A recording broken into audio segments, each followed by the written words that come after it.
Depuis les nombreuses années que l'on suit Luffy dans ses aventures de pirate, dans ses nombreux combats ainsi que ses bêtises, on a vu énormément de techniques être utilisées par notre homme élastique préféré, comme par exemple le Gum Gum Pistol ou le Gum Gum Gatling pour ne citer que les plus connus. Mais dans ce nombre ahurissant de techniques, toutes plus loufoques les unes que les autres, il y a énormément de techniques qui, avec le temps, ont été totalement oubliées par notre cher Oda, mais qui pourtant étaient vraiment très marrantes. Donc, dans cette vidéo, je vais vous présenter 5 techniques totalement oubliées par Oda, des techniques qu'il a utilisées un petit moment, puis qui ont disparu, peu importe la raison au final. C'est un top totalement personnel, c'est les techniques que moi j'ai aimées, et que vous peut-être vous détestez, vous trouvez ça absolument nul, mais voilà. En espérant que la vidéo vous plaise, sur ce, bonne vidéo. Avant de passer à la suite du chapitre, je vous informe que j'ai un Discord en description. On parlera de One Piece, de vos théories, d'un peu tout ce qui est sympa de parler. Voilà, bonne continuation. Gum Gum Jet Human Shield. On est donc à Marineford. Luffy doit affronter Mihawk prêt à en découdre. Le sabreur est vraiment beaucoup trop fort pour Luffy qui va avoir Baggy dans une tempête de sabre. Luffy va se saisir de cette opportunité pour attraper Baggy le Clown et utiliser comme bouclier pour se protéger de l'attaque de Mihawk. Utilisant donc la technique Gum Gum Jet Human Shield, elle n'est plus jamais apparue dans le manga à ma connaissance du moins. Et vu la puissance actuelle de Luffy, il n'aurait plus besoin d'utiliser. J'ai d'ailleurs retrouvé l'existence de cette technique en faisant des recherches pour cette vidéo. Mettez-moi dans les commentaires vos techniques préférées et on fera peut-être une partie 2. Numéro 2, Gum Gum Balloon. Arrivée dès le début du manga, elle était l'une des premières techniques de Luffy. Elle consiste en une chose vraiment très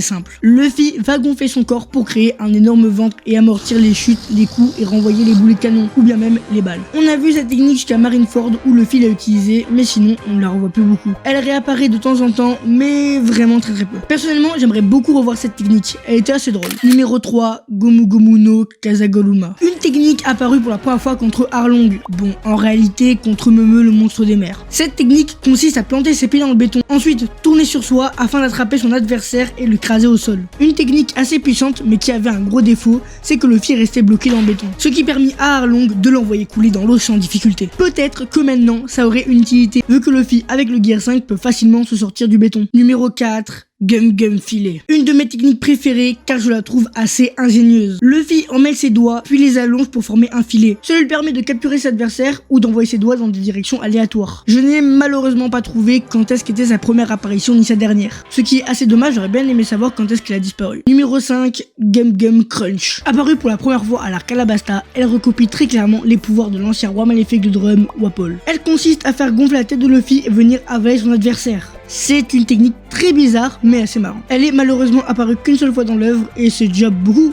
une seule fois pour une technique aussi loufoque. Conclusion, si Oda a laissé tomber cette technique, il doit avoir une bonne raison. Il les a peut-être oubliées ou ça ne lui sert juste plus. Personnellement, j'aimerais bien que cette technique revienne car je le trouve assez sympa. Il y a aussi pas mal de nostalgie dans tout ça. Surtout que maintenant, avec le Gear 5, pas mal des limites de cette technique ont été enlevées, ce qui est assez cool je trouve. Oda, avec le Gear 5, nous montre clairement son envie de faire des techniques très cartoon, comme on a vu sur Egghead au chapitre 1109. Refaire apparaître certaines techniques qui sont pour le coup très cartoon, on aurait un Luffy qui fait des bails bizarres avec son corps comme le gonfler ou même se métamorphoser, qui sait. Bon, sur ce, j'espère que la vidéo vous aura plu, bye bye.